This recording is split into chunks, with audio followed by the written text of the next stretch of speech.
સતગુરુ મહારાજ દૂધ પી લીધું ને ઘોટાઈ જાઓ. તમે દૂધ પી લીધું ને ઘોટાઈ જાઓ.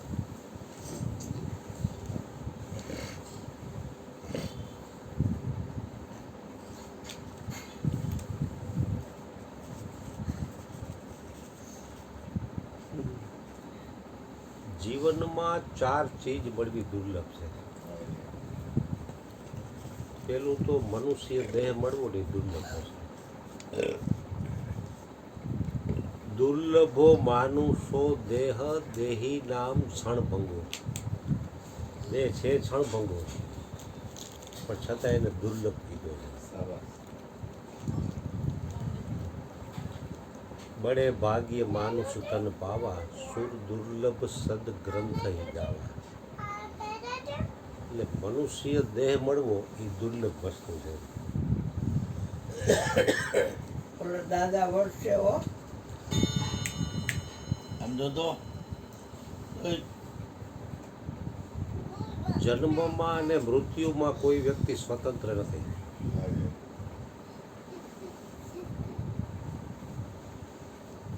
અવસાનો બે એ તો ઈશ્વરે જે રચી રાખેલું હોય એ જ પ્રમાણે જન્મ કે મળે, એ જ હટતો પ્રમાણે નથી હવે. મૃત્યુ થાય.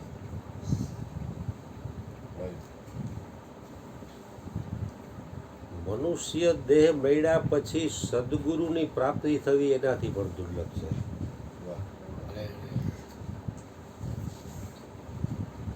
કારણ કે ધન સંપત્તિ પદ પ્રતિષ્ઠા વાહ વાહી મળી જાય એ કોઈ દુર્લભ વસ્તુ નથી.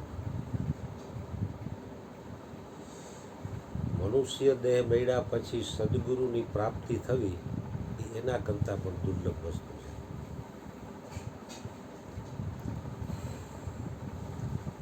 સદગુરુની પ્રાપ્તિ પણ થઈ જાય કદાચ, ઘણા લોકોને થઈ ગઈ છે. કોઈને સહેજે સહેજે થાય, કોઈને મહેનતથી થાય. કોઈ એવો પુણ્યાત્મા હોય તો એને સહેજે સહેજે પણ પ્રાપ્તિ થઈ જાય. સતગુરુ મળ્યા સહેજમાં જેને સતનો શબ્દ સુણાયો. એવી પુણ્ય હોય તો સહેજે સહેજે પણ સતગુરુની પ્રાપ્તિ થઈ જાય. સતગુરુ મળ્યા પછી પાછી સત્સંગતિ એના કરતાં પણ દુર્લભ છે.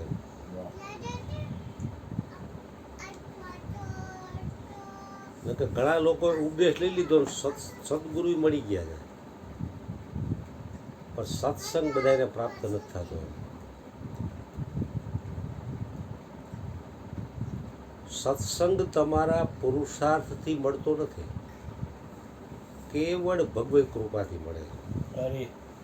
ભગવાનની કૃપા હોય તો જ સત્સંગ મળે, નહીતર બધી રીતે સારું હોય, આર્થિક શારીરિક કે માનસિક કોઈ પણ જાતના પ્રોબ્લેમ હોય છતાં એ વ્યક્તિ જાય નહીં, કારણ કે એની એ પ્રત્યેની લો નથી. સત્સંગતિ એટલે એને જે જાણ્યું છે એનું સતત એનું પોતા ઉપર લક્ષ્ય જાય એવો સત્સંગ મળવો દુર્લભ છે.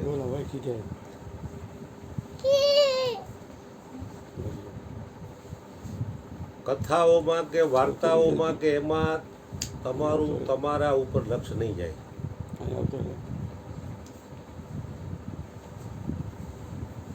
પોતાને પોતાની યાદી કરાવે, પોતાનું સ્વ ઉપર લક્ષ્ય કરાવે એવી સત્સંગતિ એના કરતાં પણ દુર્લભ છે. મનુષ્ય જન્મ મળવો દુર્લભ, મનુષ્ય દેહ મળ્યા પછી સદગુરુની પ્રાપ્તિ થવી એનાથી પણ દુર્લભ, અને ત્યારથી આગળ સત્સંગતિ એટલે સત્સંગ મળવો દુર્લભ, ને એનાથી પણ અત્યંત દુર્લભ છે બ્રહ્મ વિચાર.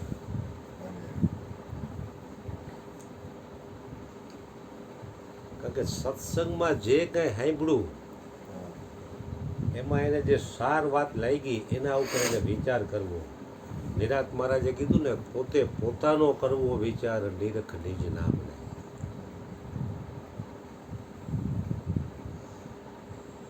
જેવી રીતે મકર સંક્રાંતિ ઉપર માણસો દાન પૂર્ણ કરે ને ગાય ને ઘાસ બહુ ઝાઝા પ્રમાણમાં પડે તો ગાય ઝડપથી ખાઈ લે, અને પછી એક બાજુ બેહીને વાગોડે એને, ત્યારે એનું શરીર પુષ્ટિ પામે એમ. એવી રીતે હાંભળ્યા પછી પણ એનું ચિંતન, મનન અને નિધિધ્યાસન. તો જ્યારે જ્યારે સમય મળે ત્યારે બ્રહ્મ વિચાર એટલે પોતે પોતાનો વિચાર કરવો નહીં, એના કરતાં પણ અત્યંત દુર્લભ વસ્તુ છે. કારણ કે પોતાથી વિશેષ કોઈ છે નહીં એમ. આપણે ગુરુજી પણ કહેતા કે આપથી અદુકો મળે તો ધારણ કરી લેવો એનો બોધ. પણ વ્યક્તિને પોતાનો વિચાર થતો નથી અને ઉપદેશ લીધો જેની વિસ્મૃતિ થઈ જવાના કારણે એ પરના વિચારમાં જ આયુષ્ય આખું વિતાવી નાખે છે. કરવાનો છે પોતાનો વિચાર, પણ પરના વિચારમાં જ મોટા ભાગનો સમય બરબાદ થઈ જાય છે. અને જે ટોચ લેવલના મહાપુરુષોના આપણે ગુણગાન ગાઈ છીએ એ સતત સ્વમાં જ રહ્યા છે.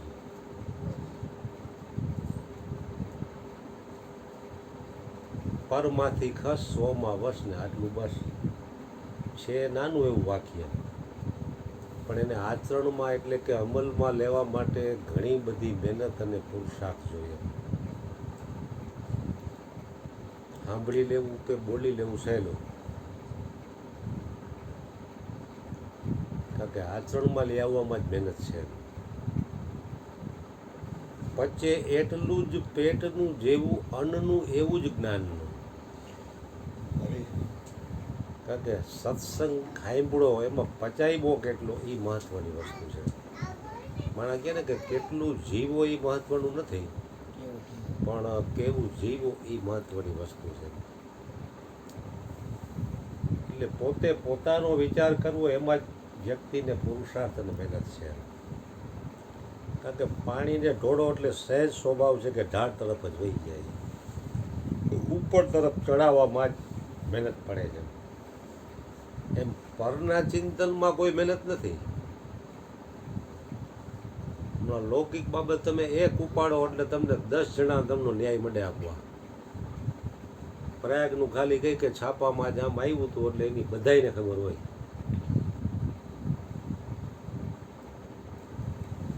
પણ પોતાનું કલ્યાણ થાય એવી બાબત માટે પૂછો તો માણસ વિચાર કરશે. એમાં વિચાર કરવો પડશે ખરું હું બોલવું. કારણ કે પર ઉપર છે ને દ્રષ્ટિ જમાવટ કરી ગઈ છે. હવે પર ઉપરથી દ્રષ્ટિ જમાવટ થયેલી છે ને સ્વ ઉપર લઈ આવવામાં પણ સત્સંગ જરૂરી છે, ભજન જરૂરી છે, ધ્યાન જરૂરી છે. જેને જે અનુકૂળ આવતું હોય તે. નહીં તો સત્સંગ નહીં કરે તો કુસંગ તો પડ્યો જ છે. જગતની બાબતમાં બે જ પાસા છે, કાં રાગ થશે ને કાં દ્વેષ થશે.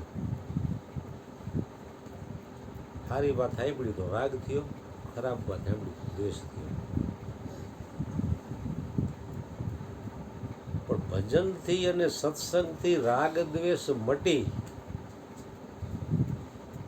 અને હૃદયમાં હરિનો રસ પ્રગટ થાય છે.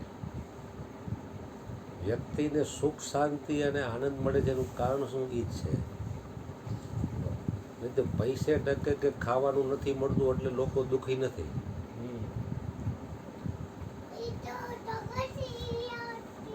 પણ અંદરનું સુખ નથી, સાચી સમજણ નથી, એના કારણે લોકો દુઃખી. ખાધે પીધે કે પહેરે ઓઢે કોઈ વ્યક્તિ મોટા ભાગે દુઃખી નથી, પણ સમજણના અભાવના કારણે મોટા ભાગનો વર્ગ દુઃખી છે. અને સમજણ સત્સંગથી જ પ્રાપ્ત થશે. કારણ કે બાહ્ય ગમે એટલી ધન સંપત્તિ કે પદ પ્રતિષ્ઠા હશે તો એ વ્યક્તિને સુખી નહીં કરી શકે. એની જેટલી સમજણ દઢ હશે ને એટલો એ વ્યક્તિ સુખી. બાહ્ય ભોગના તમામ પ્રકારના સાધનો હોય પણ સમજણ નથી તો તમામ પ્રકારના ભોગ વિલાસ વચ્ચે પણ વ્યક્તિ દુઃખી છે. કારણ કે જે કાંઈ છે એમાં સંતોષ નથી એનું ચિંતન છે. જે કાંઈ મળ્યું છે એમાં સુખ શાંતિ કે સંતોષ નથી, અને નથી એનું ચિંતન કરી અને દુઃખ ઊભું કરવું એ મનનો સહજ સ્વભાવ છે.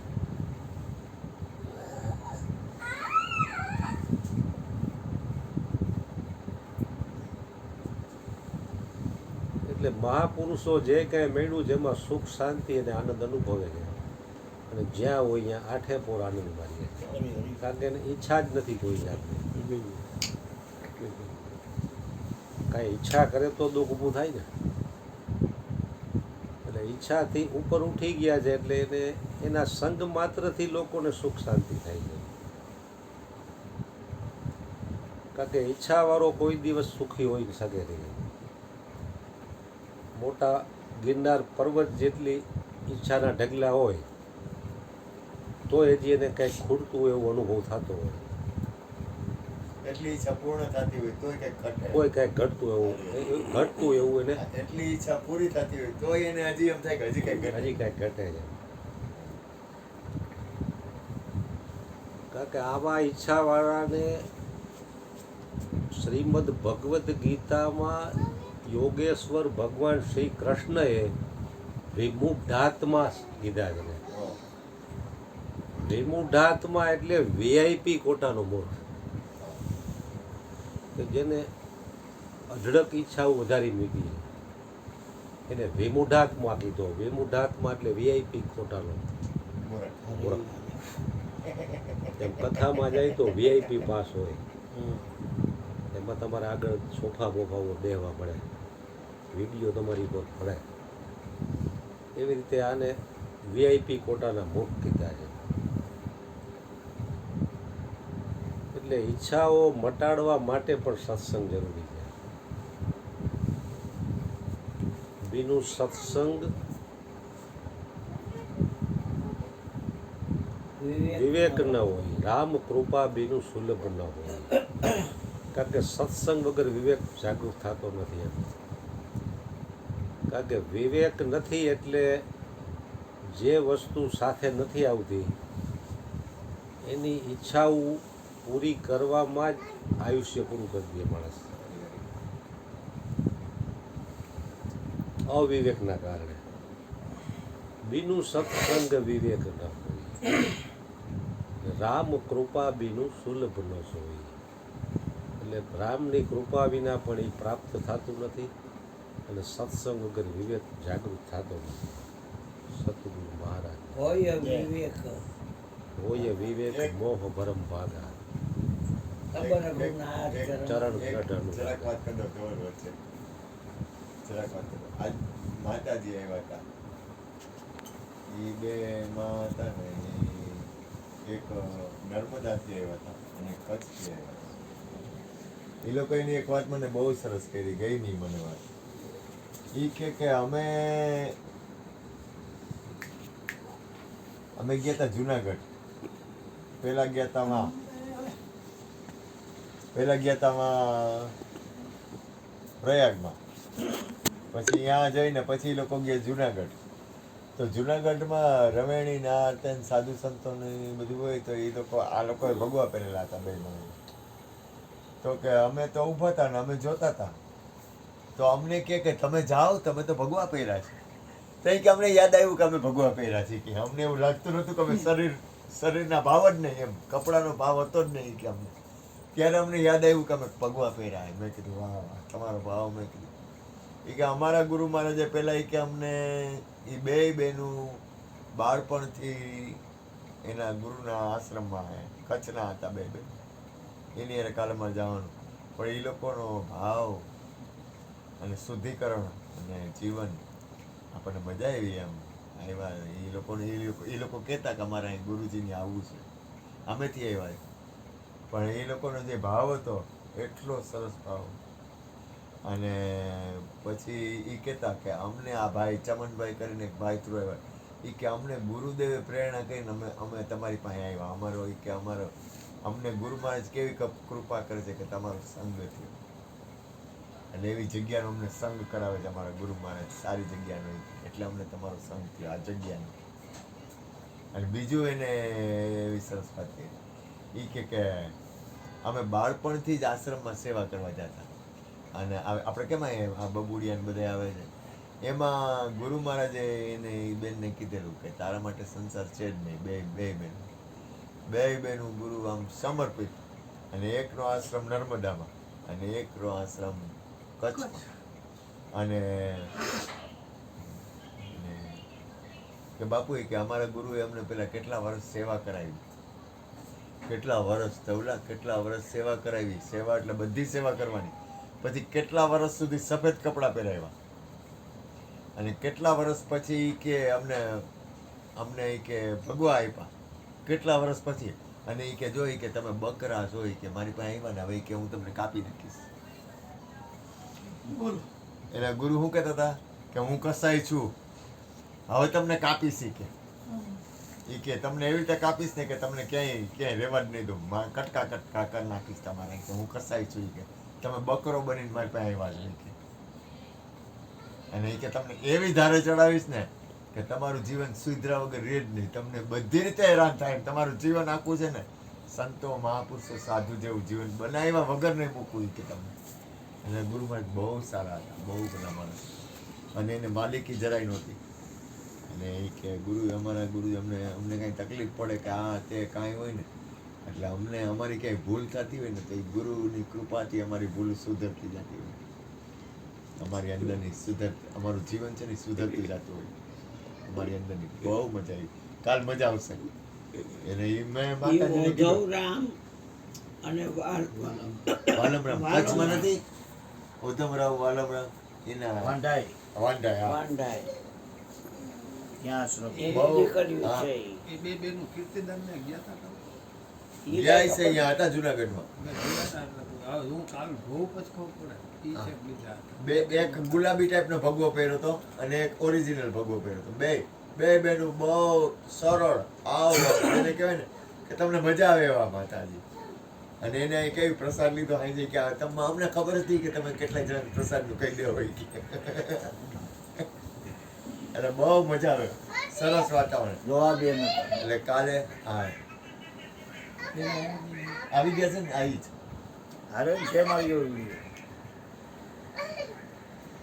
પણ મારી તું જો ને મજા આવે એવા. ગોરધનભાઈ બેઠા એ જગ્યાએ બેઠા હતા ગુલાબી રંગના. એ કે અમારા જીવનમાં એને વિચાર કરો ને, ભગવા પહેર્યા છે ને અહીંયા બેઠા હતા તો એની સરળતા કેવી એ કે અમને યાદ ન રહ્યું અમે ભગવા પહેર્યા. એ આપણી સાબિતી મળી ગઈ ને, ગુરુ મહારાજે બકરા બનાવીને કાપી નાખ્યા એને. હા, કેટલો એટલે એને યાદી વહી ગઈ ને યાર. એવું જીવન એની સાબિતી. કેવા સર ધવલા આમ જો તું ઈ માતાજીને જો ને તો તને શાંતિ થાય. આપણને ધન્ય કેવું પડે એના જીવનને, આ બેમાં. અને આપણે સારું કહેવાય બહુ. અને કાલે ઈ છે ને એમાં ટંકારાપા એક માતાજી છે ને ઈ કે અમારે આંગણે કાલે આવો બે માતાજી કે. એટલે મને કે બાપુ આવે તો આવું. તો કાલ 14, 15, 17 જણા જવાના છે. એટલે ભૂપેનભાઈ ને કંચનબેન ને મંજુબેન ને એના ઘરના ને બધા 15, 17 જણા. એટલે મેં કીધું અહીંથી લઈને આવવું હોય એ બધા આપણે એને જવું કીધું હરી ઈચ્છા.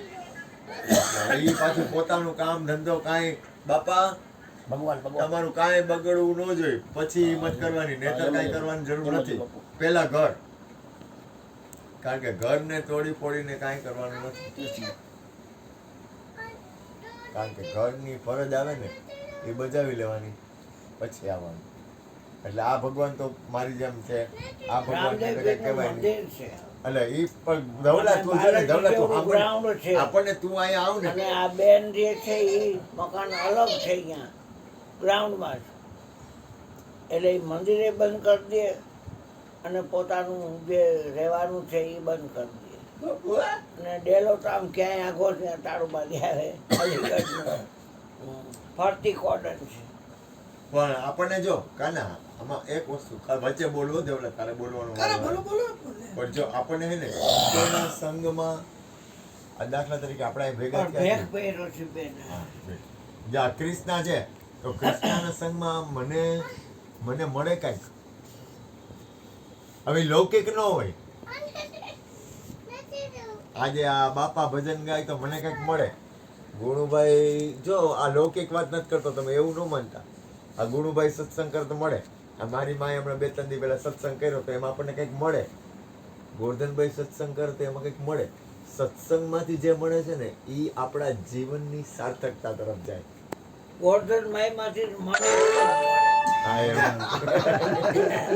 મારા કાન ઉડાવવાથી એટલે એમાં કેવું છે કે એમ તો રસિકભાઈ આ થોડુંક બોલશે, કાંઈ આપણને કઈ ચિંતા એનો નથી. અનુભવ નથી. બોલશે. અરે તમે જો શિક્ષરું મારે કાંઈ ઘટે નહીં, મારે આવીને હા એ માને. રસિકભાઈ તો કેટલા અનુભવી છે, એને આખી જિંદગી આજ કર્યું હે, આખી જિંદગી.